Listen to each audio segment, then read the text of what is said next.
Yo, what's going on, everybody? Welcome to the LA Report, episode 3, with your co-host Eris Morrison, Linjo Kilo. Yes, sir. We here. We We have back. a very special guest this evening. As you all can see, we are all rocking our black do-rags, Black History Month. We don't care. We're just out here, and it is nighttime. So, but Oh, it's nighttime, man. Linjo, take it away, man. Introduce our special Yes, guest this yes, evening. yes, yes, yes. We are joined here by the very special artist Sierra Shante. I'm gonna give y'all a little bit of her bio. We are very, very happy to have her on the show. Sierra Shante is heavily influenced by her early 2000s Dirty South sound. Rapper Sierra Shantae's blunt and raw lyrics cut through the bullshit. Her aggressive delivery and wordplay gives listeners much to anticipate bar after bar. The Louisville, Kentucky native credits artists like Outkast, UGK, 36 Mafia, Ludacris, Eve, and Missy Elliott for her pursuance of music. From her life experiences to her cinematic imagination, Sierra just wants to make empowering music good enough to ride to, and that's it. Not to mention, she's one of a kind. She's a food experience specialist. She is the founder of the Dinner Label, a dining club made especially for Black people. So definitely tap in if y'all want to see some more information about good food and good eats within the Black community. Tap in with her. Without further ado, Sierra Shante. Hello, everybody. Welcome. It's a blessing to be here. Thank y'all so much for allowing me to be on this platform. I appreciate it. Yes, indeed. Yes, indeed. We are really happy to have you We here, man. appreciate you. We really do appreciate you. Also, y'all, she just dropped her first EP, because C, available on streaming platforms to go download it because the badass boss lady got some shit for y'all to hear. Listen, great project. I really fuck with it. Like I said, very smooth, very concise. I love it. So I want to tap into like how you got started in music and how you really found your niche into, becoming a rapper. So I actually started writing music when I was probably in elementary school. That was like an outlet for me. My first time recording, I was 16 and I recorded it on like one of the first MacBooks ever. And it was some freestyles. I think I did a freestyle to get money. And yeah, I was making really vulgar music. So wherever that MacBook is, I don't know, somebody stole it, but it got a lot of crazy stuff on there. But I think back in 2018 is when I kind of like revisited like that passion or that form of expression. I was down bad. I was broke as hell, and that was kind of like my therapy at the moment because I couldn't afford real therapy. So that's when I started taking it a lot more serious, and I surprised myself at how, I guess, talented I was. Like I knew I was talented, but like that was just kind of like a hidden talent that I didn't really tell anybody about. So Yeah. Well, shit, we know now.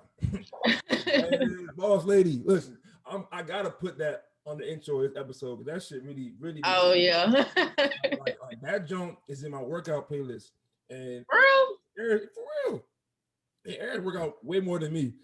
And we work out, that shit is intense. So we need some real hard shit to get us going. So that song definitely is in there, man. It's kind of funny because I used to try to be a rapper myself. Really? Oh, listen. I got two mixtapes, right? One I dropped in 11th grade. For anyone that watches the show and knows me, my mixtape was called No Buildings. Right after Lil Wayne's No Ceilings. Wow. Yeah. And the wild thing is, I recorded that jump on an iPod Nano, on like the first ever iPod device to have voice memos. I recorded it on that with the beat playing in the background during my computer classes in high school. So I would never do work. I'll play this shit loud as hell and be recording the songs. The second joint is called the Sham Tape. I'm sure you heard the Sham Tape. It's more of a Greek life type mixtape. It kind of went viral. It was like what, 2017, it went viral. Like I was surprised when I heard you on there. I was like, look at Linjo here. Trying my best, man. Trying my best. So yes, I want to tap in more with the EP. Like, so although I'm not really that experienced in the rap game, but I know how hard it is to get into a booth and actually record and get shit right. So like, what was the creative process like making some of the songs and finding the producers and finding the right sound to tell the stories you were trying to tell? I think my biggest goal with C was just to get a lot of like pent up aggression out. Like, I don't know. I think I just wanted, like I said, like in my bio, you know, I just want to make music to ride to. Like, I just felt like I wasn't hearing a lot of that, especially from like female rappers.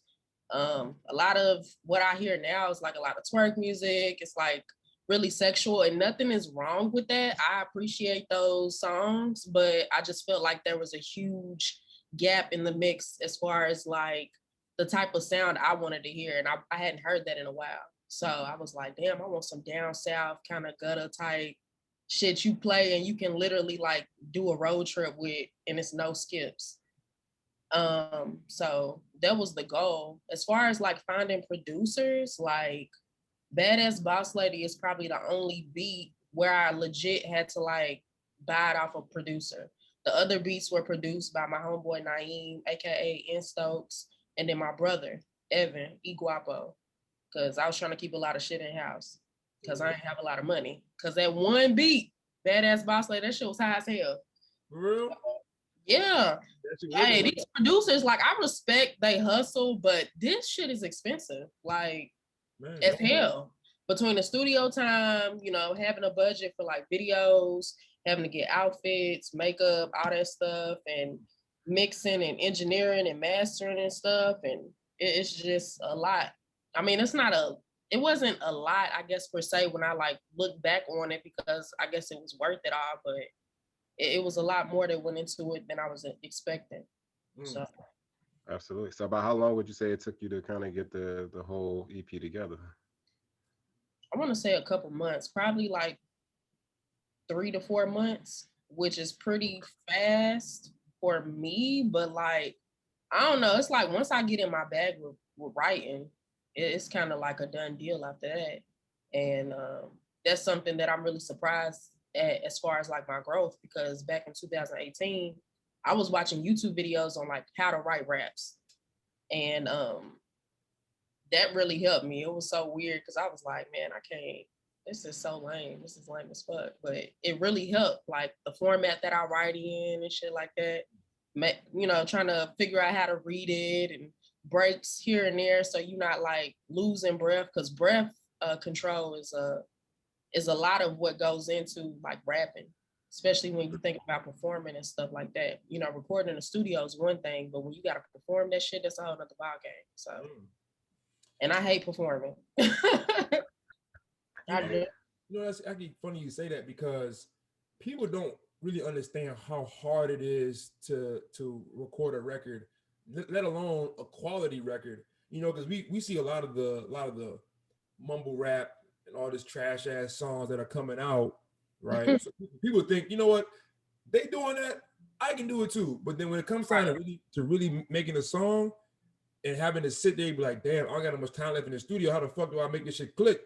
That's when you really see the pressure. So, you know, I really commend you for getting that done in that time frame, and really, you know, putting your feet to the pavement, man. Because I see the talent.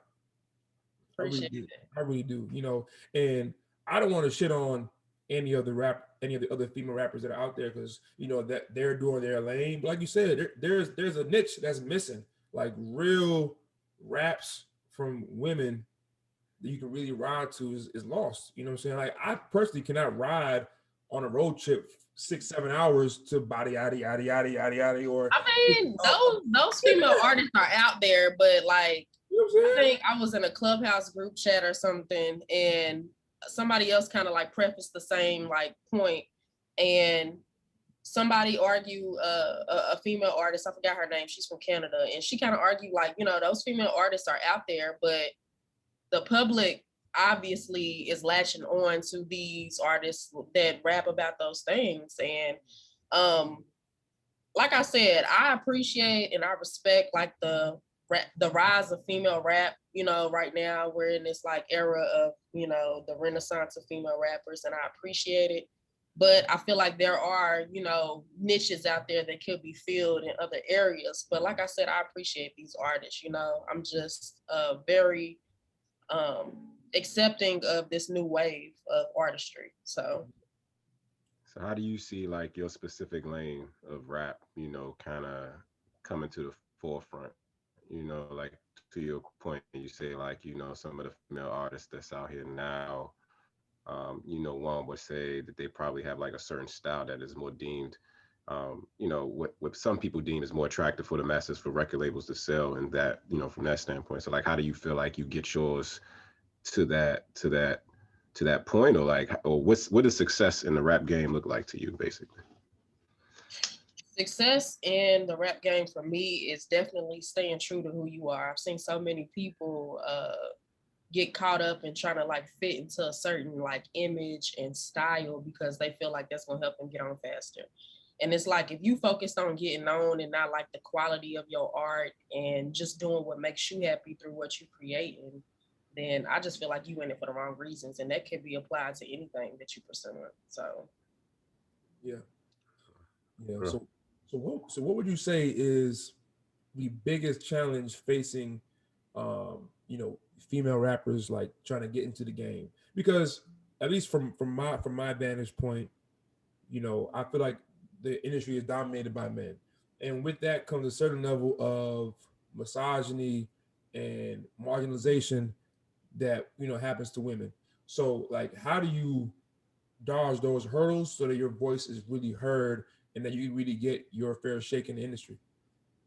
I think something interesting that's taking place is that the narrative is kind of being reversed as far as like women kind of using, I guess, that misogyny in some instances to our advantage. Mm-hmm. Um, you know, the City Girls, I think, do a real good job of that. I think their first project was I think it was called City Girls. I don't know, don't quote me on that.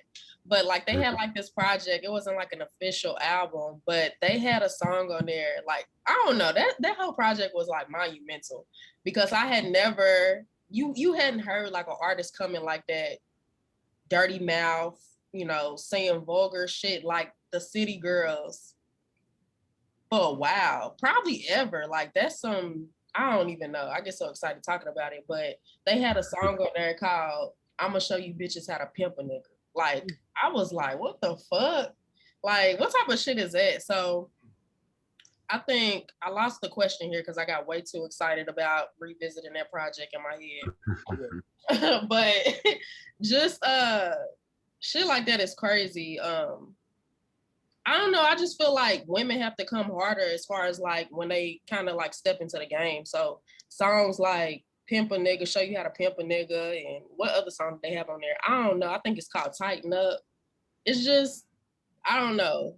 Just saying off the wall shit. I don't know. I feel like anything that a lot of female artists are coming out with and saying is kind of off the wall. And it's just crazy to me that a lot of people think what a lot of these female artists are saying is like extremely vulgar when we've had like artists like Lil' Kim, Foxy Brown, Trina, Mia X, LaChat, fucking Gangsta Boo, like, Mm-hmm. and these are, you know, women from back in the day, but men be vulgar as hell too. So I mean, Yeah, for sure. Like we just had a hit record called Throat Baby. You know, we all know what that's talking about. So men definitely have been vulgar in rap for the longest time. So you know, it's only right that women I can have just that I same. just think it sucks that the double standard is there. Like I see a lot of arguments on Twitter and it's like, oh, you know, women do blase blase this and that. But then I'm listening to Future's lyrics and I'm like, he ain't saying nothing too different. It just, I guess it's since it's Future and I don't know, like we not talking about the respectability of a woman in correlation to the lyrics that she's rapping. I don't know. I don't know why there's this, you know, double standard placed on women and the shit they decide to rap about. Yeah. I mean, I agree with you. I mean, first of all, it's all entertainment. Number one, you know, Right. entertainment value is what's the most important thing. But I'm with you all the way. I don't care that the double standard exists. You know, I think that anybody who has something and that's what music and, you know, quote unquote, all of it's under the umbrella of like art, right? Rap, art, everything of that nature is like getting whatever it is off your chest, you know, no matter what that is, you know, no matter how it comes. So I definitely agree with you. Like the double standard is something that we kind of gotta. But to your point, I think like the City Girls and other artists now they talk that talk in a different way that shows, you know, it like you said, it kind of it's like a reverse of the path that we were on. You got women artists that's definitely putting men on notice and like talking their shit, and I think that that's a big play as far as like, you know, the future of the industry as far as women with rap. So I mean, you always, and women got the best. I mean, when you think about it, like the fact that y'all can sing and y'all can mix it in, like y'all got the blend, you know what I'm saying? Y'all got like I like that, not to use a man to talk about it, but I got like the Drake formula, you know, you can sing and then hit some rap and then it's just like, you know, you just booming. So I look at it from that standpoint as well and thinking about it and say like, I could definitely see a lot of women artists coming up and y'all doing y'all thing, especially rapping. Like, I mean, I haven't had a chance to listen to your album or your EP, but I promise that I will. And I'll listen to it tomorrow morning. As a matter of fact, when I go hit my workout, so I'll let you know exactly what I think. And if Linjo is giving it a vouch already, then I already know it's about to be good. Boss lady, come on, man. Look, I don't even think that's the hardest song on there. That just was a convenient like vibe. Like literally, the way that song even came about was by total happenstance. So, what? Badass Boss Lady? Yeah, I had a friend. She gave me this journal. I'm not gonna say it was cheap, but it wasn't like the most fancy journal. She just know I like to write, and I don't even know where she got it from, but it said "Badass Boss Lady" on it, and I'm like listening to this beat. I'm supposed to go to the studio. I was actually supposed to get a feature on that song. And maybe like a couple hours before going to the studio, the girl that was supposed to be on there with me was like, I ain't gonna lie, I listened to this song. I listened to your recording you sent me. I can't really like figure out what to write. And I'm like panicking because I hate going to the studio unprepared. I just hate it. I've seen people waste their own money and time doing that. So I always like to have something. So literally like an hour before I go to the studio, I'm like re-listening to my verses and I'm like, fuck, like I gotta come up with this middle verse because I gave her the middle verse. That's the hardest verse on the song now. When I go back and listen to it, like everybody's like, man, the second verse is the hardest verse. And I'm like, I wrote that in 15 minutes. Like, I'm telling you, man, when that pressure be on you, pressure be on you, man, you know, and pressure make diamonds. So clearly that she's a diamond, and it's a diamond on the album cover. So, you know, it's only right that Pressure is the name of the first song on there. So Pressure. You feel me? This man funny. so like, you know, I wanted to like tap in a little bit deeper if you don't mind. So like, you know, being a female rapper and having your rap style and the things that you rap about, you know, I guess from my perspective, it's like giving women the agency to stand up for what you want, take advantage of guys the same way that they might take advantage of you, like being forward with your intentions, right? So how does the rap lyrics affect, you know, the relationship life or your life, like in general? Like, do people hear your raps and they look at you differently now, or like how do you you know, navigate going from, you know, Sierra to Sierra Shante, and you know, do people look at you differently because of, you know, those things? So the interesting thing about like people who don't really know me, I feel like they already kind of like have these preconceived notions about how I am based on what I share on social media, which isn't really me at all. Like, you know, Eris, is that your name? Yeah, it is. Sorry, I just want to make sure. But like Eris said, it's all entertainment. So Sierra Shante for me is an alter ego, more so like an energy that I channel.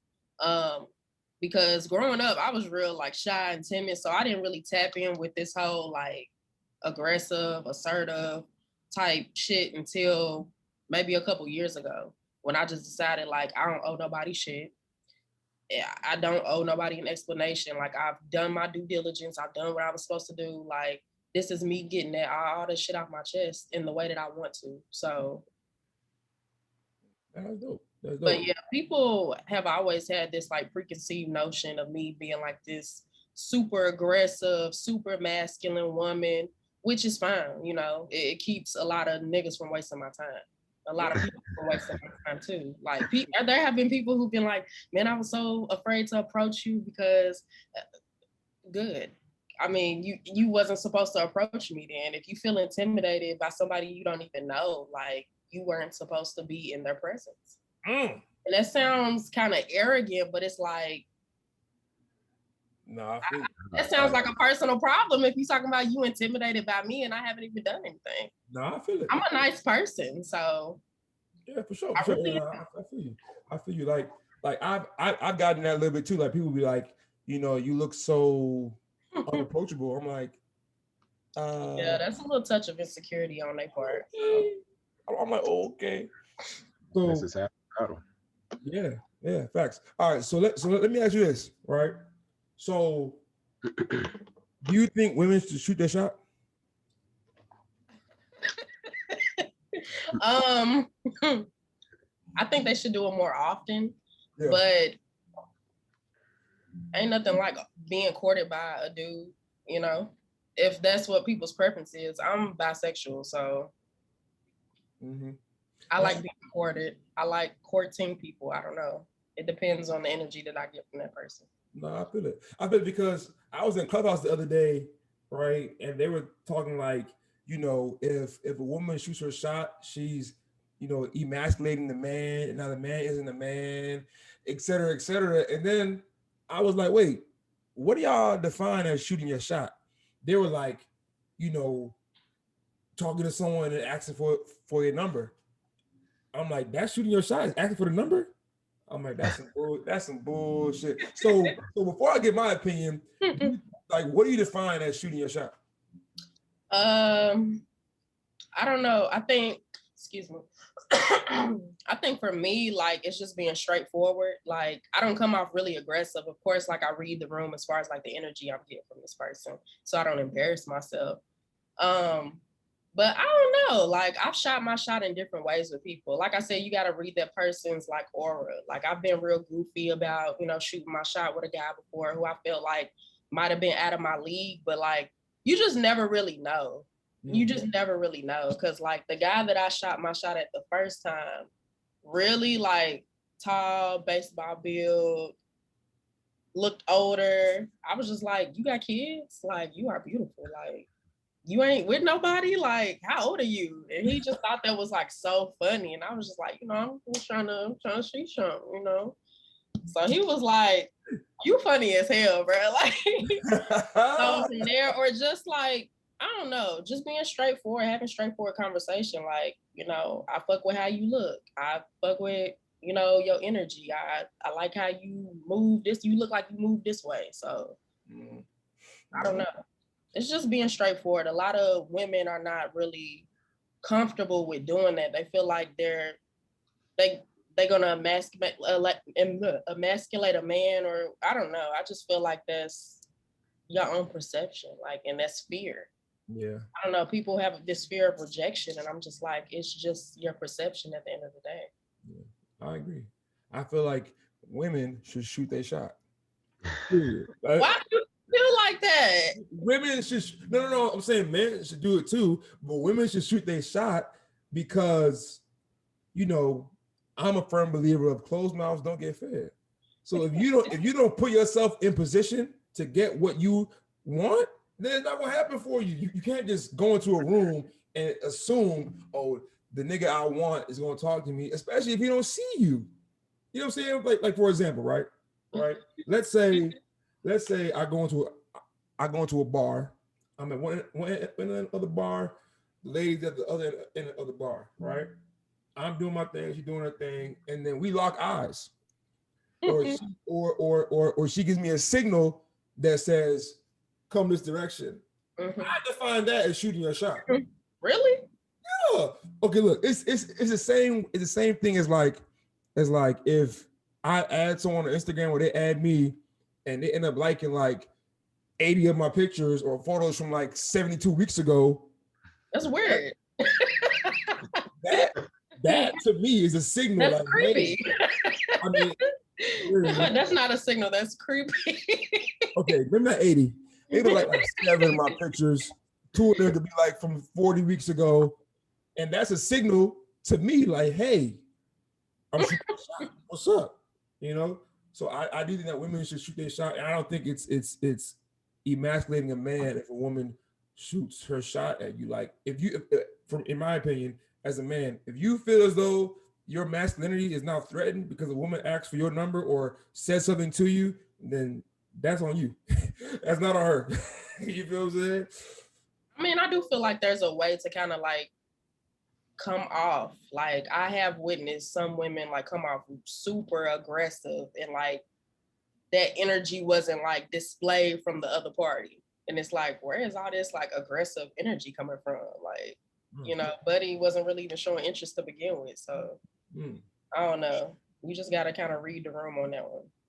Yeah. Definitely gotta read the room. I mean, but I agree, man. Women should shoot their shot. You know, like I mean, the biggest. I'm a big fan of like what makes sense. Like if some shit don't make sense, I can't mess with it. So on a basic level of just making sense, like if I come into a spot, and to Linjo's point, you know, if I don't see you, but you see me, you know, it's no different. Like just because you are a woman, I get the fact that women want to be courted. You know what I'm saying?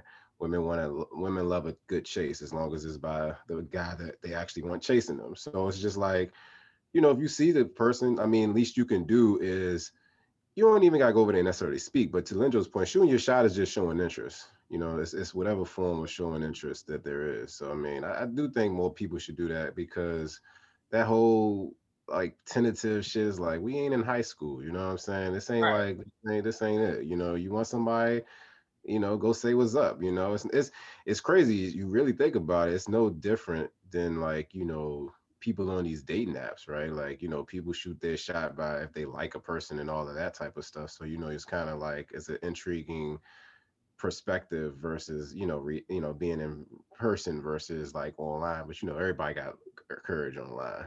Yeah, I was about to say it's totally different online. Like that whole the work is kind of taken out of it. So I guess that's why people feel like the convenience of getting online is a lot better to do things like that. I personally don't really, I've never really enjoyed the whole online thing. It takes away the magic of the connection if there is one there. Mm. So yeah. Yeah. I feel like the online dating thing, well, I'll say this. The online dating apps don't do. Or I don't do. Like I feel like you gotta meet me in person or via Instagram and we can get more personal like that. But I feel like me going on an app and swiping left or swiping right, you know, kind of takes the fun out of it for me, you know. Mm. So And then it's like you got your best pictures up there. I'm trying to see you in person, of course. Like, oh yeah, So big facts. I've done the dating apps. I won't cap. I've done the dating apps. I I mean, I mean, I think have too. yeah, I think it's interesting. I think I find them to be very interesting just on the fact that like during the pandemic, for example, right? I'm sure a lot more people, you know, engaged on like those type of things just as a means of like meeting people. But I mean, I do think it's just interesting because I feel like it's no different than meeting people in person. Like, granted, the energy, like I'm talking about conversation. Let me say conversation wise, because I feel like straight up, if a nigga gonna lie to you in person, a nigga gonna lie to you online. Just keeping it real.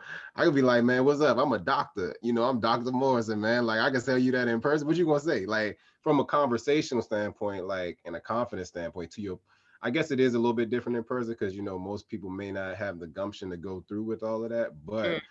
just from a conversation standpoint, I feel like it's one and the same in terms of like that initial contact. But I do agree, you know, that aspect of being out in the mix and just being having a flowing night and just randomly meeting a person, that is a much better situation to kind of be in and feel comfortable in than online dating. But I mean, it's, you know, to each his own, as they say.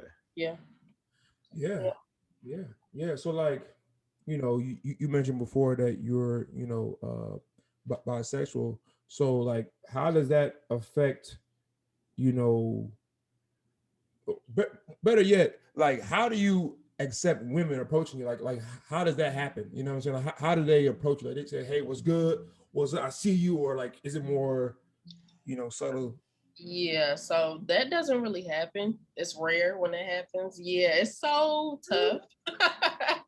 um, yeah, it's tough. I think the best interactions or like shooting your shot situations with women that I've had have been from dating apps.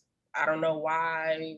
I don't I don't know. But yeah, for me, yeah, women don't approach me like that. I guess because it's different. Like with like you can never really tell sometimes with the same sex pursuance. So yeah, it's kind of tough. No, for sure. I've always been curious, like how that interaction works for women. You know what I'm saying? Because I've never really seen like a woman shooting her shot on another woman. Like I would like love to like be in a club. Like I'm like like National Geographic with the binoculars. Like yo, what's going on? Like let me see It's what. not National Geographic. Well, not like that, but being in the back, And like there looking she like goes, and she tried to approach her prey. Like what? That voice was too perfect. That was on point. Yeah, it really was on point though. Like the accent, low key was for sure. That was fire. That was definitely fire for sure, for sure. So, Yeah, it's tough though. Like unless you like a masculine appearing, dressing woman, trying to like approach another woman, like yeah, I don't know. But I'm not fully immersed in that scene. Like I just came out like maybe 3 years ago. So I was actually gonna try to like experience, that side of Atlanta nightlife, but COVID hit. So yeah. Man, yo, so tell me about the Atlanta scene, because I've always now that I'm a little older, I want to go back to Atlanta and really see what was going on out there. So like give us some tips on how we can approach the Atlanta scene once the report gets down there. An open mind. Kind of A lot of people think, oh, Atlanta is just this gay capital of the South or whatever, but like you just gotta have an open mind. There's so many different like I guess dimensions of Atlanta, like because I've been in different dimensions of Atlanta. I've been in the art dimensions, I've been in the music dimension, I've been in the restaurant dimension, I've been like it's just so many different aspects. It's just ever changing as well. Atlanta's always evolving. So I don't know, it's always something different happening in so many different groups of people. Like I really can't even explain it.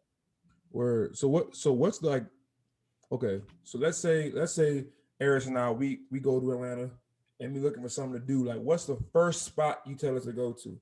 Like where do we have to go to see what's good in the ATL? I ain't gonna cap.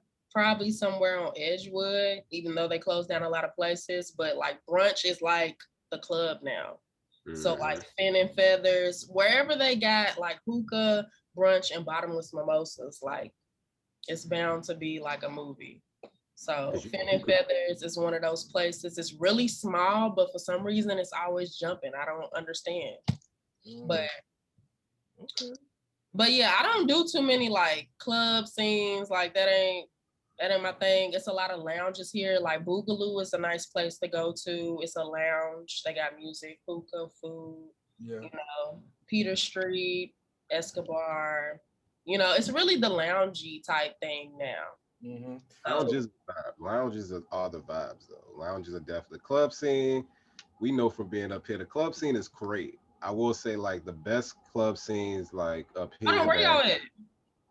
I'm in DC. Oh, that okay. DC hit. Like right now, don't get it twisted. I'm not talking about present. I'm talking about past right now. Yeah. I was gonna say Atlanta's still jumping. Ain't nothing changed here. It's not coronavirus here. What we see, shit over there. Listen, we understand that hookah cures the Rona. That's what I heard. So whenever you can find a hookah, Lord, that's where the vaccine will be. That's the vaccine all day. But in DC, in DC it's pretty much like I would say like the club vibe is like it's more pronounced because I working for a club, like actually being like a GM for a spot. It was interesting to see. Like I really never took hold to it, but it'd be like you realize the later it gets, the younger it gets, like all the time. Like in terms of like because happy hour vibes is where it starts. That's where it starts. Really, from what I've seen, happy hour vibes from about 6 to like 10, put like that. I feel like that's where you're gonna make all your money at. Because them people are like, it's just nonstop. Everybody's coming in, they spending money. There's not, the later it gets, you taxing people to come through because more people come in drunk already. More people like, oh, I'm fucked up already, so let me just come in here and see what I can shoot on. That's how guys plan it. And granted, you still make a good amount of money if you got tables sold out and all that type of stuff. But In DC, at least, I would say like the club scene is it's definitely different. It's gonna be very interesting to see what happens post Rona, because man, it's kind of hit out You here. know the vibe. Yeah. It's gonna be Park on 14th dominating the scene, bro. Back to back championship scene.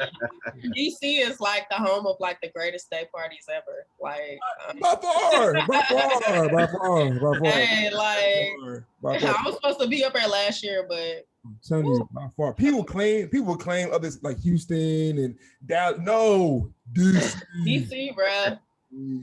Not even close. Not even close. You know what I'm Yeah, saying? them day parties definitely hit different. Them day parties Sure. definitely hit different. No, but so like as you know, we move into the springtime, hopefully the summertime, you know, the Rona will be, you know, less and less prevalent. Like, when do you see yourself getting on the stage somewhere and performing, you know, some of your records? Yeah, that's the thing. I think I might transition into more behind the scenes. Like I said, I hate performing. I hate it. Like, there's no sugarcoating that. I dislike it a lot. But I've performed I like small venues, of course, but yeah, I think I want to move more towards like writing for other artists, because I'm just like, yeah, performing is just not my thing. I know it's a big part of what comes with, you know, deciding to do music, but like I just cannot. Or so like, okay, cool. Because I've been thinking about, you know, making my own little EP, trying to be like a R. Really? Yeah, yeah. Trying to be like a Drake type, you know, R&B. No, actually, I had the decision the other day. I want to be the reincarnation of like the Osley brother. You know what I'm saying? Like, singing songs, like I'm saying like one-liners and I'm humming in between, like ooh, Yeah, you gotta do some cocaine first. I do cocaine. Yeah, sniff you a little line, you'll be great. Like, So She's probably pretty accurate about that. so if you want to write, if you want to, we can collab on some songs. We can make it happen. Like, I got a whole name and everything. Like my name is gonna be Jeremiah G for the R&B side, and then Big Joe for the rap side. You know what I'm saying? It's gonna be fire. Listen, I mean, we was been supposed to get in the studio. We was been supposed to do something. I got the mic right here. What you want me to do? I got the mic right here. I got 2 microphones. I got a ring light, man. Listen, I can do all kind of shit with this junk, man. I can make it dark in this. I can make it dark and get real, like, you know, real vibe. Be like, yeah, I'm in the studio. You know what I'm saying? I can do all that. Come on, man. Man, I'm ready. So who's y'all top like 3 female artists, and y'all can't say Lil' Kim? She cannot be in the mix of that. Top 3 female artists. Like any genre or just rap? Yeah, no rap. Okay. Damn.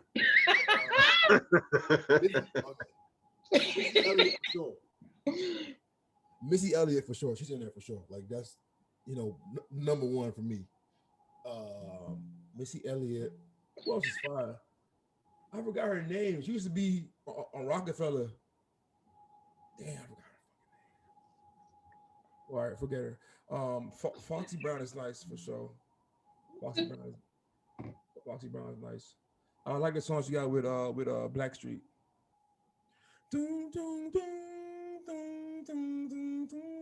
Oh, yeah, that joint right there, yeah. That shit right Okay, 3. Okay, 3. 3. Man, Sierra Shante, baby, you know the vibes. Okay. You know the vibes, yeah. You know the vibes. So, I gotta go with Missy 2 first. I probably go Left Eye. And 3, does Lauryn Hill count? I mean, can Lauryn Hill? They say so. I don't think so, but we gonna let it ride. I mean, because you gotta throw Lauryn up in that thing if you're gonna say top 3. But I definitely say Missy number 1 though, just for all that she's accomplished and just her versatility. Definitely number 1.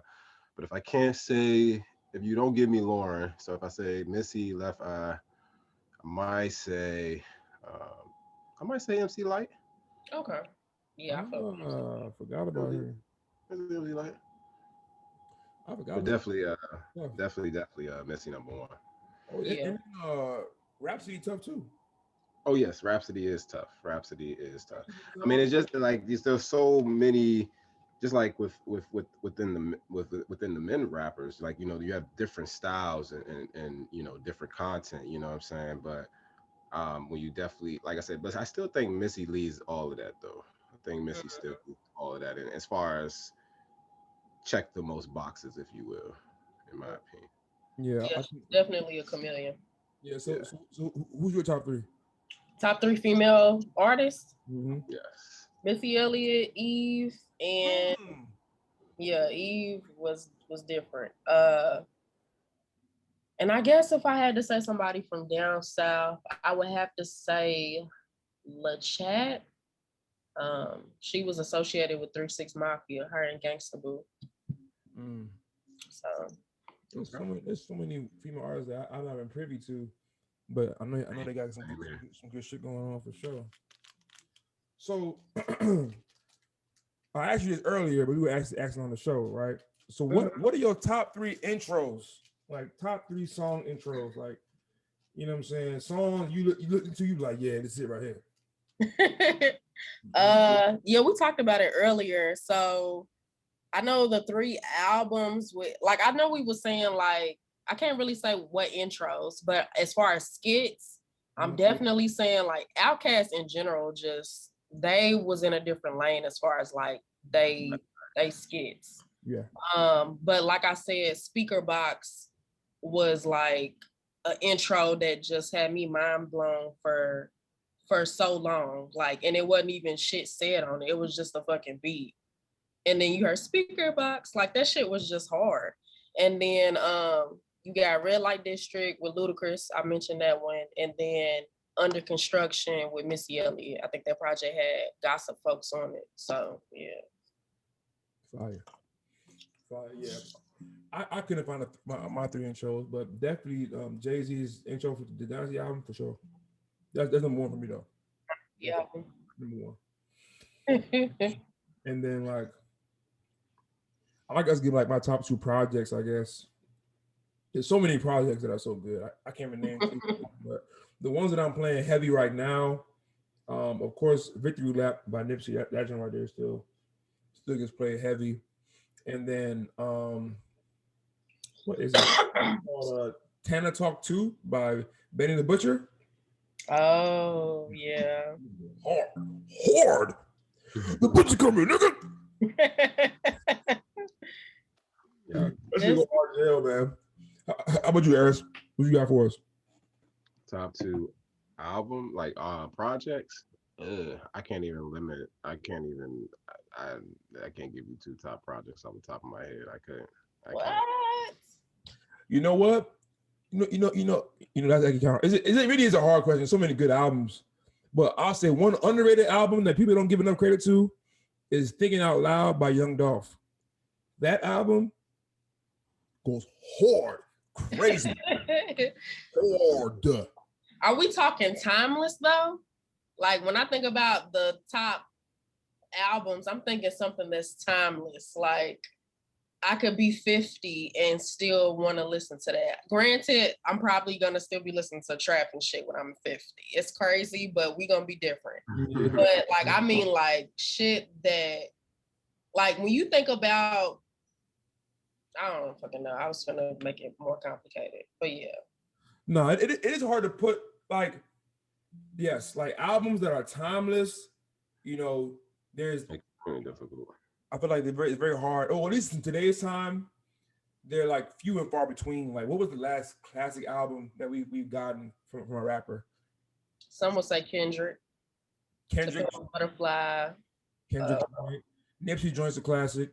Yeah, Nipsey. Yeah, Victory Lap is definitely a classic, but I mean, it's not even a but to it. It's just like it's so what they call it, recency bias. You know what I'm saying? Like it's like I fuck with the album, but can I say that's like top 2? Like I'm like, I mean, it's album's fire, bro. That's just a classic, bro. Oh, for sure, it is. I'm not denying that. I'm not denying that.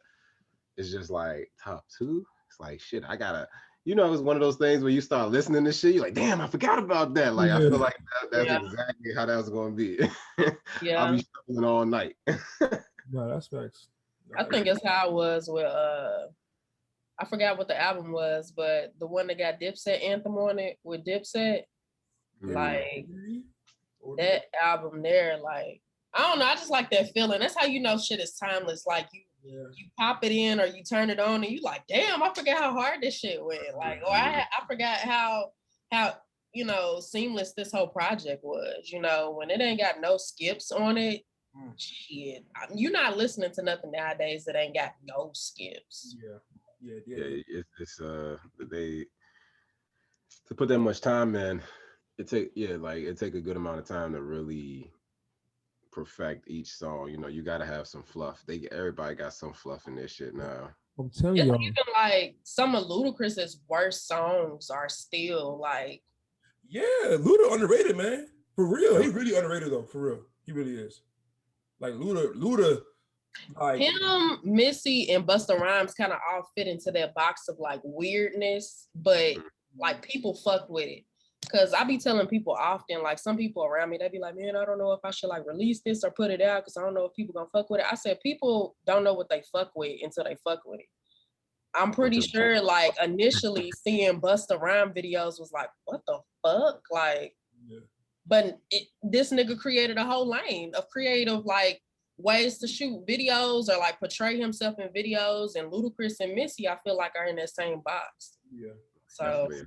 I like that comparison. I feel like Luda and Missy would give a lot of people problems in like a versus battle, like big problems. Yeah, I was trying to figure out who I could see them going against, and honestly, I could see them going against each other. Yeah, that might have to be the matchup, like Missy versus Busta Rhymes, because to be honest, any other like male rapper, unless you're like Drake, Jay-Z, you're gonna get blown out the water with Busta Rhymes. To be honest, because the thing about Busta Rhymes is that Busta Rhymes, when you play the song during the verses, it's not just the hook and the chorus. He got some serious lyrics that can really change the tone and the atmosphere. That's why Jadakiss beat Fabulous. Fabulous got way more hits than Jadakiss, but in that verses, they had verses. Oh. Yeah. That shit didn't ring no bells over here.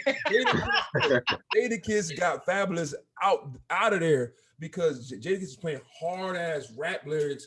And then Fabulous will follow up playing my B.A.B.Y. after he's playing some fucking lock shit. Like, it don't work like that, you know? Yeah, I mean, I think people was going more so based off like the radio hits they had. But they had to think of like, they should have thought about the audience. When it comes to up north folks, they listening for bars. Down south, we more so listening for beats. Like, and that's why, yeah. So who did you have Gucci versus Jeezy? Like that's who? Yeah, I can't say that. I can't say it. I grew up on Gucci. A lot of his shit resonated more, but like as far as like Jeezy, like it was tough. Like I couldn't even say. I was watching that shit like Jeezy did. I mean Gucci didn't play his best, but I still feel like Jeezy has some shit that he just didn't play either though. Like yeah, bro. Yeah, because I agree. I think some of that Boo Boo like in the sky with Bruno Mars. I'm like, nobody want to hear that shit. Yeah, like Gucci Mane left a lot of shit off the table, and his song selection, like place by place, didn't flow.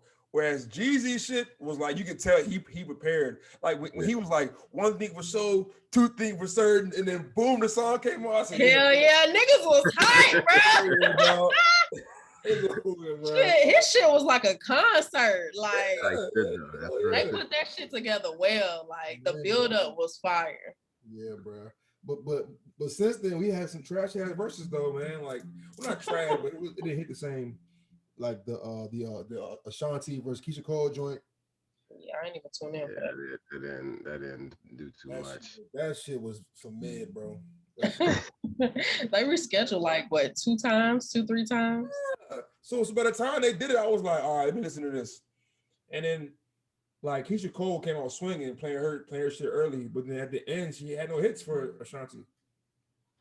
Ashanti was playing always on time and foolish at the end of the joint. So nigga listen to that like, oh yeah, it's a rap. Yeah. Like Keisha was playing love, like love, like that joint at the beginning of the joint. I'm like, yo, that's too early. Yeah, that's something that you gotta slide in the middle. Like, yeah, but you know, verses is was straight. So like who is another up and coming artist that you want to like go on like a verses with? A verses with 7 songs, you versus them. What's up? Who? EP was EP. You know what I mean? Oh gosh, I don't even know. Yeah, that's another thing with like this music thing. Like, it's not saying, you know, because some people be like, oh, everybody's doing it. Everybody is literally making music, but I feel like it's such a cool way to express yourself just in general.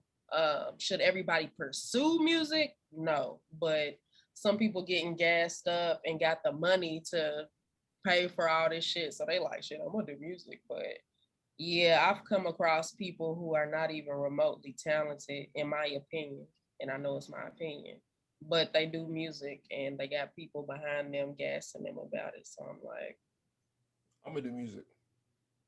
I'm gonna do like I'm gonna declare it here on the episode. I'm gonna do a 4-song EP. It's gonna be 2 R&B joints, 2 rap joints.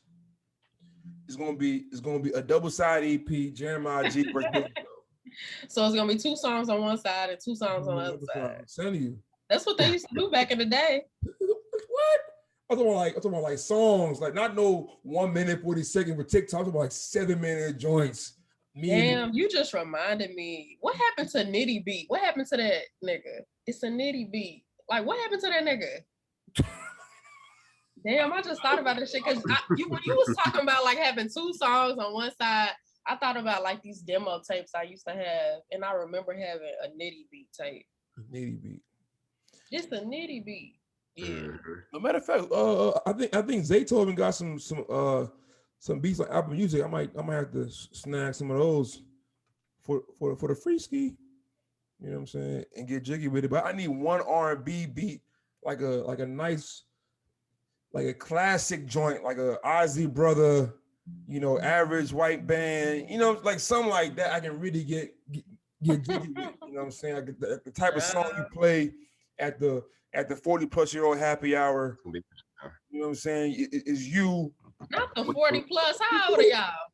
I'm 27. For real? Yeah. I thought you was in your 30s. Everyone be saying that. I'm like, yo, I look old or something. Like, what the fuck? You just look at my college. That's why when you came to campus and I seen you, I said, damn, that's a grown ass man. Like all the niggas that my school, they look young as shit. Like they look like they had milk behind their ears still. I ain't gonna lie, when I went to Tuskegee, that was the same shit. I was like, damn, these niggas look grown as fuck. How old are you? 24. I'm like, nigga, you pushing about 32, bro. Damn, these niggas look old. Yeah, I'm gonna definitely. It's kind of funny, like, you know, people say I look older than I am, but I think it's, you know, I don't take it. I don't take it personally. It's all good. But yeah, I'm gonna definitely make this album though. Like for real, I'm gonna find time. I think the LA Report's gonna be in Atlanta sometime. We gotta be in Atlanta. We're gonna do a photo shoot. We're gonna do like a little video. I'll make an album. I got the army outfit already. I got the brown button up. I got the gold chain with the cream sweater and the black jeans. You know what I'm saying? The cream sweater. You gonna be on some LL Cool J shit? I'm a really serenade the beat. And I'll really make women feel good. You know what? Drake might be the new age LL Cool J. Drake, yes. Drake definitely the new Like age. this whole lover boy shit, and yeah. Drake might be the new age LL Cool J. I mean, his album's about to come out soon. From what we're hearing, it's gonna kill shit. In my opinion, it's gonna kill. You're gonna see Drake got, you know, Drake. Thing about Drake is he don't really have great albums. What? In my opinion. What? I don't think he has great albums. I don't think like so. You could say this much, right? Drake don't have albums. First of all, Drake albums be too fucking long, to be honest with you. Like, to be honest, he just put too much songs. Like, bruh, like you could pick a couple of good songs, my nigga, and put this shit out. You be putting like 18, 19 songs, nigga. Like, come on, man. Like, nigga ain't got time to listen to this. You be skipping a third of that motherfucker too. Exactly, and that's the point. That's real shit. That is real shit. So you gotta also think that not only does his albums be a bit too long, it's also that his albums. I mean, honestly, you could skip through a couple of them joints. You could skip through a couple of his songs, like no question about it. Like he don't put out no classic albums. I mean, Take Care was good. I mean, it was good. I mean, but fuck, like I'm like I can't say he put out classic album, bro. I'm trying to figure out who this nigga been hanging around because talking about pulling up on niggas. I'm like, is this Take Care of Drake? Because what the fuck? Drake is a classic album. What's Drake? What Drake album is classic? Take Care. Classic. Take Care. Okay, I said Take Care. Like that. Like name another one. Yeah, Take Care. My classics. Child. Nothing was the same with the classic.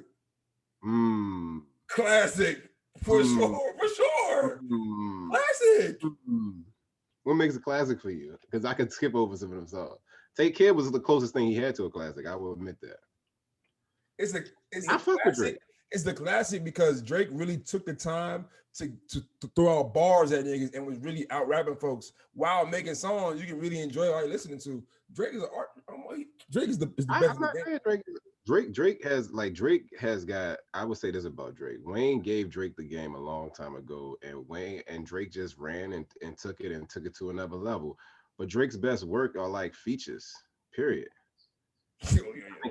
No, we're not doing this here. We not doing this here. Best work is features. We not doing that, yo. We go put his name. What?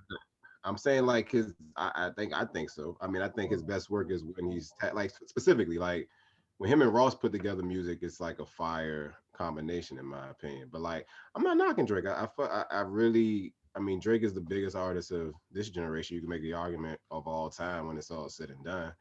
I mean, and part of the reason why he's still like he's so popping, like if he didn't have features though, he would not be as revered as he would be, and that's a fact.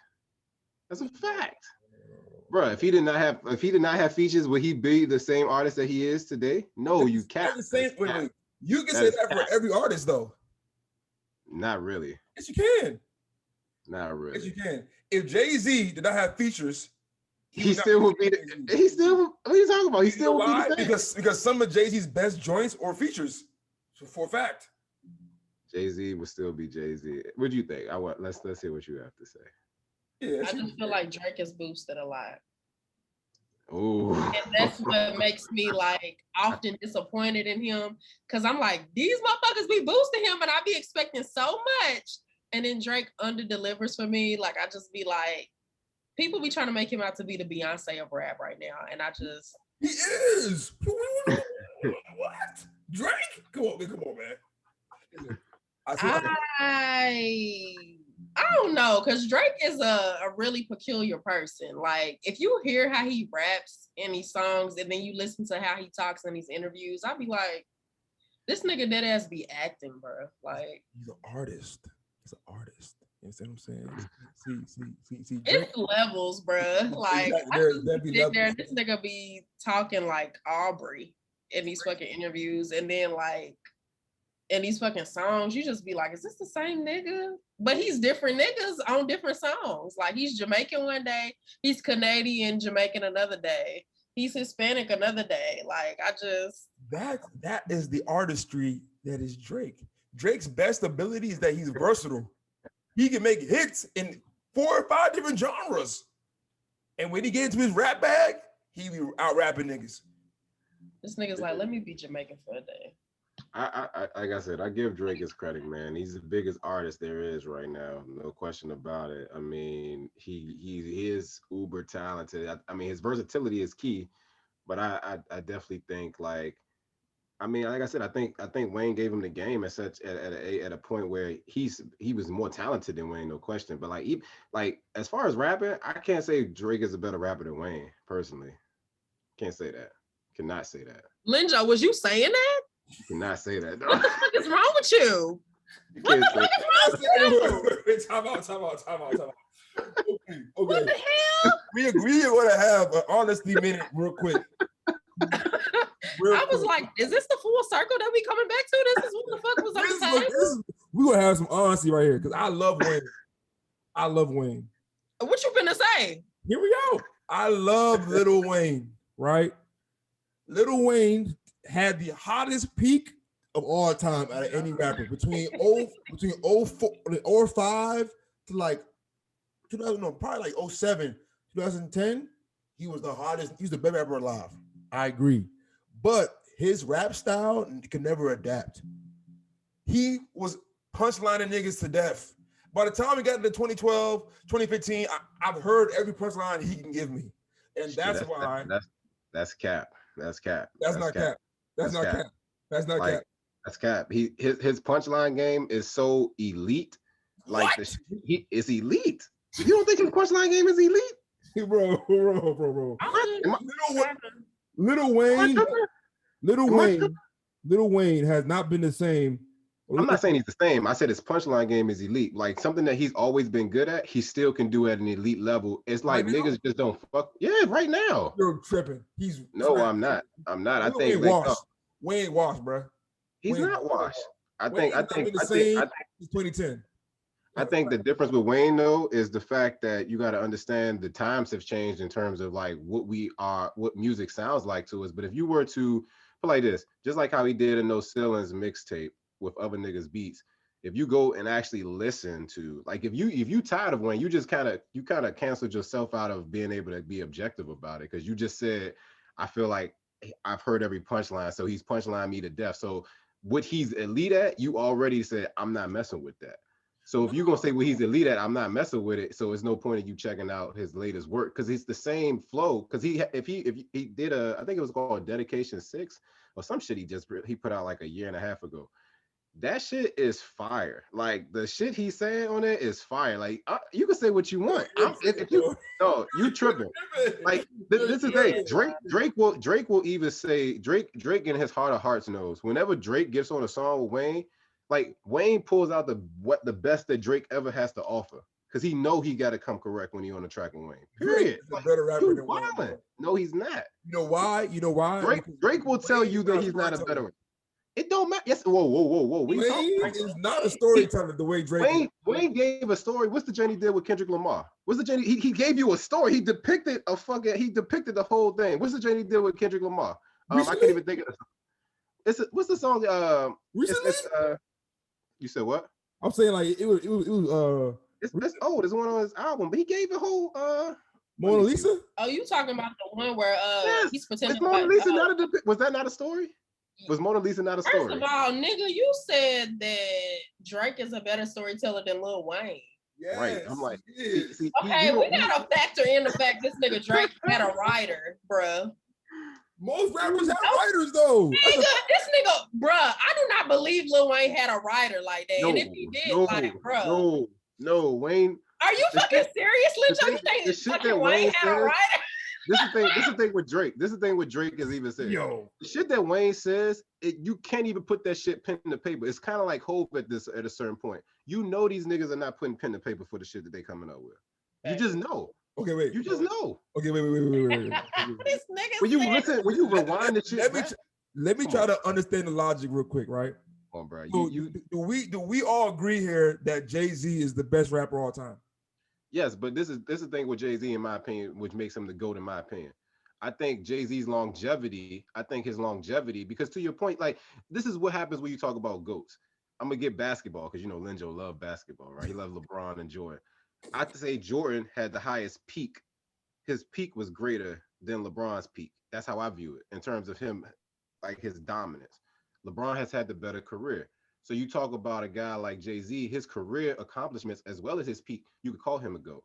But I think like what you said about with Wayne, and there's a couple others you could put, like, I mean, it's subjective. Music is way subjective more so than basketball. But the point being is, like, when you talk about who had the highest peak or who, like, whenever you put the nigga on a record, was it going gold or not? Was it going platinum or not? Like, period. Like, it was a done deal. It just depends on how you look at it. But like, I would say Jay-Z only in terms of longevity. like how he's like the hits that he's put out, and then it's the way that his, like, to your point, he's evolved. Like, you could say Wayne hasn't evolved, that's fair, but Hove has evolved over the years to talk about a variety of different shit and still make it sound good. So you could fuck with that. So I can give him GOAT status because of that. I can't say Pac or nobody like that. I know people want to say Pac, but like I don't feel like we saw enough. Like, you know what I'm saying? Like I just don't feel like you saw enough, and that's unfortunate. But you know what I'm saying? Like, I'm not going to, like, listen, Drake is the best artist, but you can't put him up there as the best rapper. So that is fucking blasphemy. I didn't say he was the best rapper. I didn't say he was the best rapper. I said he's a better rapper than Wayne. He's not the best rapper. That is blasphemous too.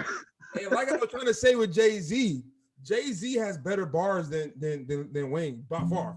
It's never close. Better bars. This better bars and better stories, for sure. Like, yes, he does, but this is the thing about bars. It depends on. It's so subjective though. So, because like, dog, the shit, like people. Wayne, because of his greatness now, because of how people view him as washed, he's underrated as hell right now. Like, niggas really feel like Wayne will get in the booth and wash all of these new niggas away. All of them. The new niggas suck. The new niggas suck. I'm just saying, but you fuck with them? Do you fuck with Lil Baby? Do you fuck with these other niggas? He will wash every last single person, and he will still give. He won't wash Drake, but he will put Drake out too. So my point is, he'll wash all the new niggas, and he will like this. Is the thing though, it's so subjective to me, because you got cats like Cole, right? You got Cole. We can't forget Cole. Cole is a great rapper. Cole was a better rapper than Drake and Lil Wayne. Okay. Right, yeah. it's so I said that. He is. Yes. But it's so subjective to what we talking about though. But look though. You mentioned Wayne would kill the new niggas, right? The new niggas don't be rapping for real. Baby, Lil Durk, all them dudes, they're not rapping to rap. They rapping to make to them. But y'all listen. But everybody they listening to them. Or like trap songs. They're not rapping for real. Do me a favor, since you don't, but I don't. It's not gonna work because you don't. Just go back and listen to Wayne's. I think it's the Dedication 6. It's like the No Ceilings mixtape. Dog, if you listen to what he's saying, if you how you going to like No Ceilings but say he's washed if you listen to this new mixtape? I say he's washed because he never evolved. So that means you're washed because you don't evolve, because you stay in your lane and you dominate the lane in which you in, so that makes you washed. If you stay in your lane while the game is changing, you try to get back in the game, your shit is obsolete. That's why Jay-Z's the GOAT. This is the difference. This is what Lenjo doing. He taking rap and putting it in the basketball terms. He's trying to evolve. He's not washed. Because I gave him GOAT status over the longevity, I said that he's the GOAT because of that. I never said that Wayne just because he's still elite at what he does. So like, again, rapping is not like it's a sport, but it's not like a sport. It's so subjective. Basketball is like, this is what your numbers are, this is what your peak is, there's ways to measure what you've done.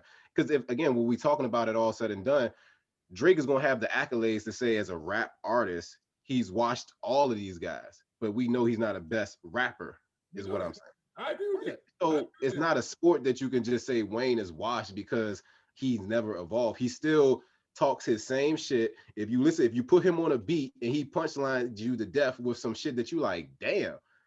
I think one line was I forgot what line he did. What's that song? EXO Tour, Lil Uzi Vert. And dog, the first line was like his metaphors is crazy, Slim. It's like, it's crazy. He said something like, heaven gates was closed, I went to hell, it was a long line, 2 holes in the bed, it's hard to wake up on the wrong side. It's just like, dog, like when you no, you can say whatever you want. Listen, this guy, you see, I don't know what your standard, what your bars are, but like, okay, if you listen to Wayne. Okay. I'm gonna give y'all my metrics for rappers, right? Okay. This is something that can be objective, right? I go with overall delivery, like how you say your words, how you deliver your lyrics, right? I can go into your actual lyrical content. What are you talking about? Are you talking about, having sex with women drugs, Molly, or are you talking about some real shit? Or are you mixing the two? Or love, or something that has some substance, right? Mm. 3, I go into your flow. How does your words, after you say it, flow into accordance with the beat that you chose? Like, for example, right? A rapper like DMX has great delivery, solid lyrics, but his flow can be a little choppy depending on what the beat is. Rapper like Nas, great lyrics, great flow, but his delivery on beats, because his beat selection is trash, it don't hit you the same. It don't hit you the same. That's the truth. Nah, that's facts. But guys like Jay-Z, Drake, you know what I'm saying, early Wayne, they had a great combination of the three. I'm just saying that But Wayne, the last Drake, 12, 13 years, has not been doing it good. yeah, but Drake is even like, so you said, what is it? You said Flow delivery, lyrics. delivery. Flow Okay, delivery, so lyrics. Drake lyrics wise, depending on what you're talking about, like it depends on what Drake you get, because Drake lyrics is kind of like those that could be hit or miss. If you want to talk about flow because his beats, this beat selection and his delivery, okay, I mean that's 2 out of 3. I think Wayne has delivery, Yeah, and I think Wayne agree, has man. flow. So I mean they both got 2 out of 3. I think Hove, if you want to give a standard, because if you really look at it, out of all of that, you really talking about Hove and Cole. I can't even say Kendrick, because I think Kendrick chooses some trash beats from time to time. Yeah, yeah. So I think Cole could be more with Hove in terms of, I think Cole chooses better beats when you talking about flow, delivery, and lyrics between out of what we're talking about. If you're using your metric. But to me, Drake and Wayne is a wash. Then they both 2 out of 3. Like I'm not giving Drake fucking I'll say this though. The difference with J. Cole and like a Drake is that J. Cole doesn't make good enough music comparable to Drake. but he's not trying to in that same respect though. There's a Right. level, like there's intention behind what J. Cole is doing versus Drake is like, I Drake agree. is the type of nigga that came up and was like, y'all played on me. I'm a act. I was this wheelchair Jimmy, and now like what one of his lines said, what do you say? Back in was that I'm the one, or I'm on one, I'm coming Yeah. for the throne, and like I don't care what I gotta do. I'm gonna just do what I gotta do to rise to the top, and that's how Drake coming. Drake don't like that's what I'm saying. Like Drake, one of them dudes that could be passive aggressive on some whole shit just because like Drake. Just say, just come out and be like, you know what? Fuck all of y'all that's hating on me. Like, just come out and just say it. Like, just you don't have to be in, put it in like lover tone and I just mean, that's Drake. how you make the money though. No, how you? I mean, I'm just saying, like, but come out and state. No one likes a passive aggressive person. Look, man, Drake is better than every rapper in the game, except for Jay-Z. Fact. Yeah, well, Oh, okay. Maybe not better rapper, better artist. That's a fact. When it comes to artistry, it's not close. Rapping, it can be debatable because he's not like a pure rapper. But I give artistry, Drake the credit though. Drake. I think Drake should try to. I think Drake's pen game is his pen game is not trash. It's just not as elite as of the elite. But as an yo, artist, I in really terms put of, Wayne elite, bro. You know what we doing? Wayne is an elite. Wayne is elite to me.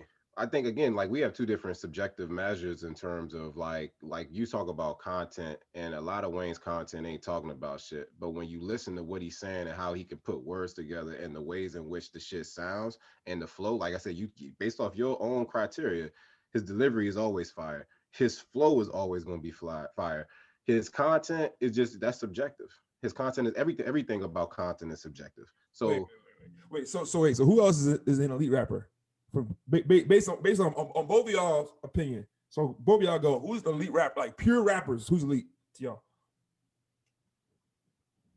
it's not that many pure elite rappers who got all 3. I mean, I think most people, out of your criteria, those 3 standards, most people got 2 out of the 3. Like, I don't think there, I don't think there's a lot of elite rappers out here, to be honest with you, that we know of. I mean, I think you could throw. I say Rhapsody. Rhapsody is an elite rap artist, in my opinion. I think like again, it's not just content; it's the beat, it's how you sound, like all of that, like lyrics, delivery, flow. She's got that. You know what I'm saying? Or okay. So then, would you say Wayne is a lyricist? It depends on what you want to mean by lyricist, but like I would say yeah, if you want to say that though. Okay. So would you consider Lupe Fiasco as an elite lyricist? Yeah. Yes, he is. Yes, he is. Yes, he is. Right. How about like a Black Thought or Yes. like Yes. a Yes. Talib Kweli? Yes. But these are Those different. niggas are better lyricists than Lil Wayne. But that doesn't make Wayne not elite though, is what I'm saying though. You saying like you naming guys, okay, who are better at it in terms of what it's also subjective to the ear. Like I'm not disputing it. I would never say, like I said, Wayne has gotten like Wayne has become underrated because people like yourself say he's washed. Washed, man. Like Wayne ain't the same Wayne, and we all know that. We all know. We all I would say this too though. So now people might say why Wayne doesn't make great music. Well, first of all, Wayne does so many fucking drugs that this nigga he's not, that affects his whole delivery, right? So you can make the argument that delivery is now out the way. His flow is never going to be off because the nigga his mind, like he don't write none of this shit down. Like the nigga really be like, I'm just too high for all of this shit. Like I don't believe he sits down and write anything down. I just don't. I don't believe that. But Wayne just ain't doing it the same way no more, man. He's not. I mean, I'm not saying he's the I same guy, agree. but in terms, you said the nigga metaphor game is like so how like I've heard every metaphor he can do. It's like Listen. Wayne from the Drought 3 to No Ceilings, yeah. Those that time frame right there, his peak, yeah. His peak can go against anyone. In history, anyone. But after that shit, done. Doo-doo, garbage, poo-poo. What? That's exaggerating. That's exaggerating like a motherfucker. it is. I mean, Wayne got. I mean, again, I'm like, dog. I don't really know what you. Hold on. We gonna sit here together, y'all. Us three, and we gonna. I'm gonna name Wayne's projects from 2009 to present, and y'all gonna tell me whether it's fire or not. Honestly speaking. All right, let me get it loaded. I mean, right. Okay. Wayne put out like Wayne. Like to me, I say again, like from a respectful standpoint, like Wayne from a long time, like some may argue like after the Carter 2, like some may argue that his projects weren't necessarily like solid like projects, and that like his whole thing was like I always felt the best. I've always felt like he rapped better on somebody else's shit than he did on his own shit, to be quite honest with you. Right. And best mixtapes came before 2009. What I'm saying to you is so it's correct. So what I'm saying is correct. From 2009, or sorry, from 2010 to present, Wayne has been trash.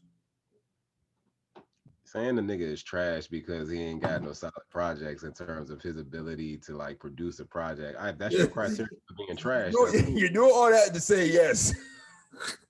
I'm like this is crazy. Like you one of them people that have like selective criteria measures. You're gonna be like so he's trash if he hasn't put out a good album. No, how many rappers like is Lupe Fiasco trash? When the last time Lupe put out a solid album? Listen, Lupe Fiasco is only a good lyricist. Trash? What you gonna say? He's trash? He's a trash artist.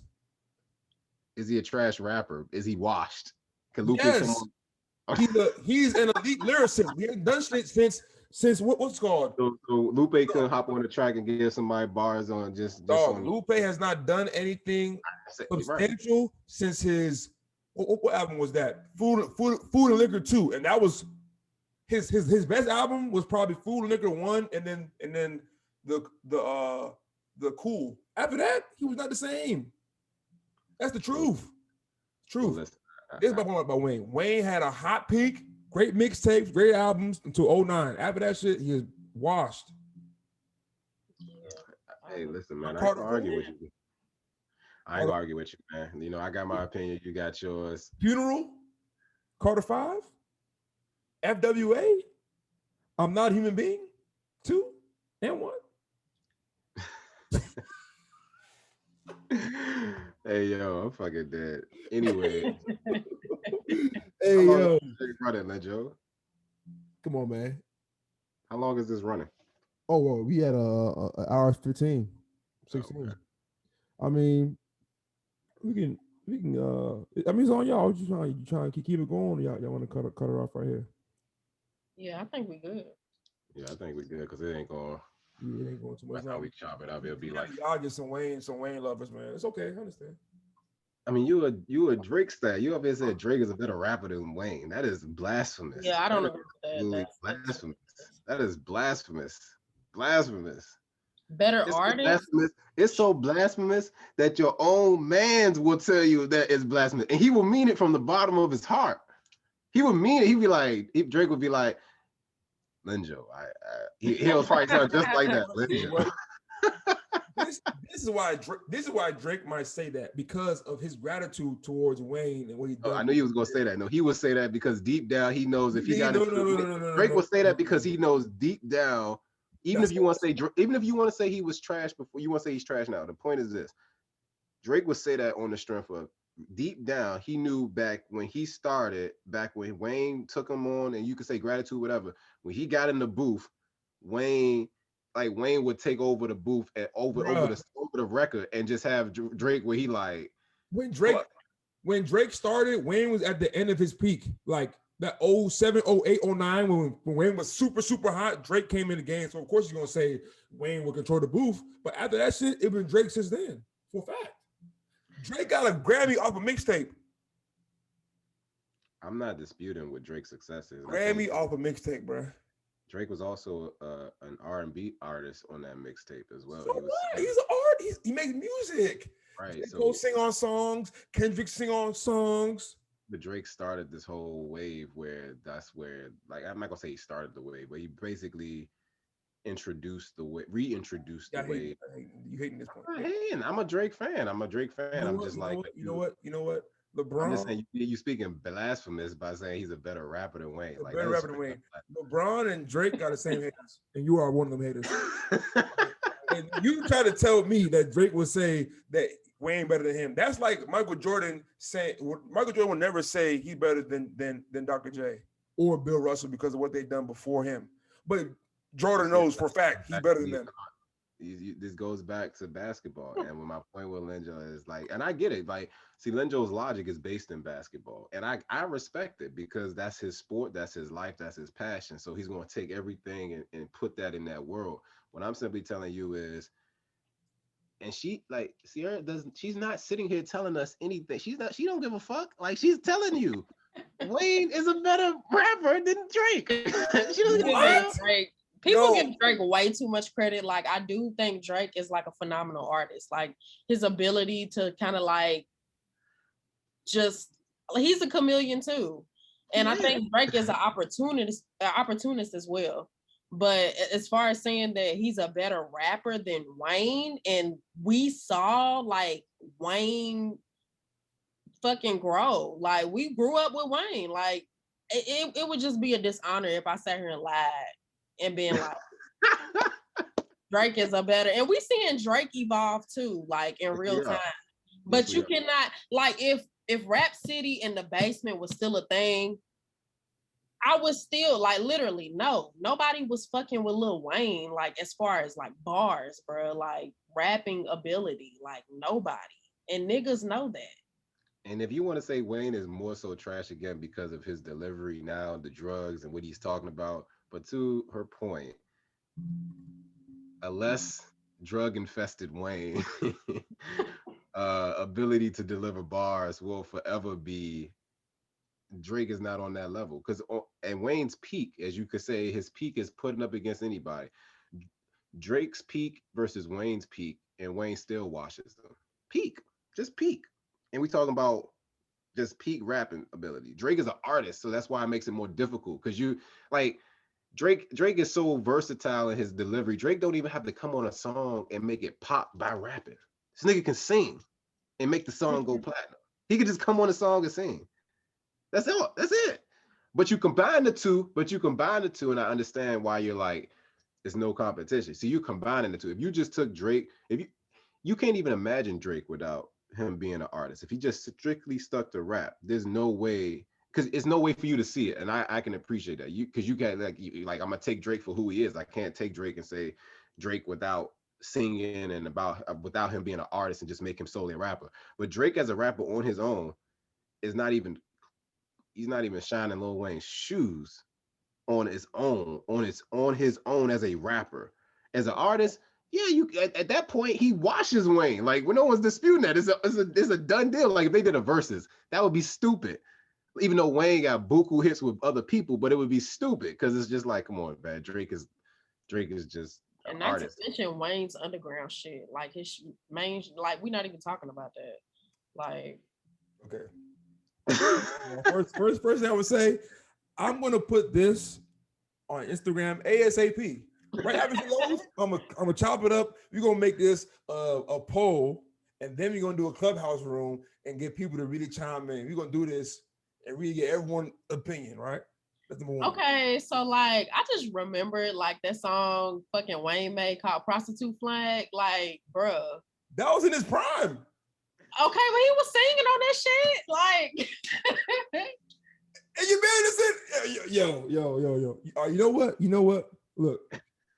Okay, this is when I say that Lil Wayne is comparable to like Steph Curry, Kobe, right? Because like I always take you to back to basketball, right?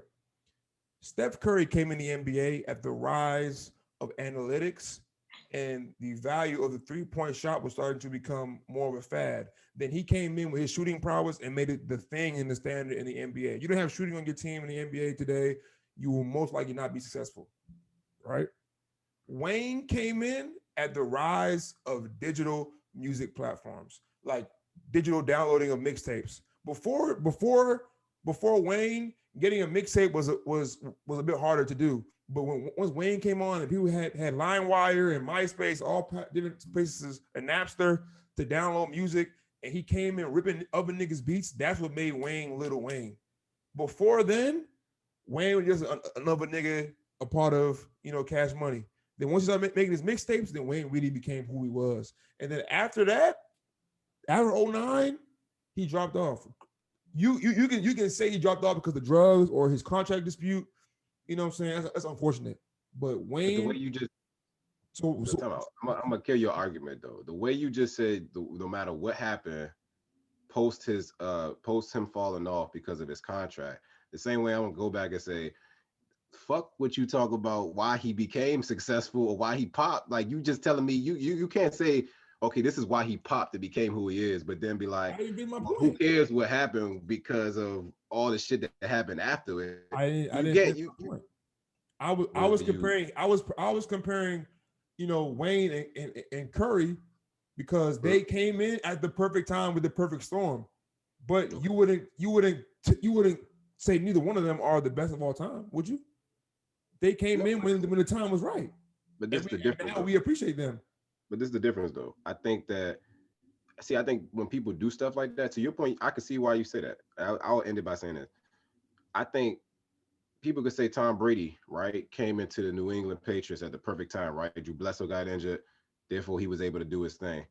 But like I think you take away from individuals greatness by saying like they like it's like you saying nigga I'm a circumstantial type of nigga, like it's because of circumstance that I'm here, like I'm great nigga, like no nigga, like I was gonna pop no matter if I didn't have this shit go or if I did have this shit go.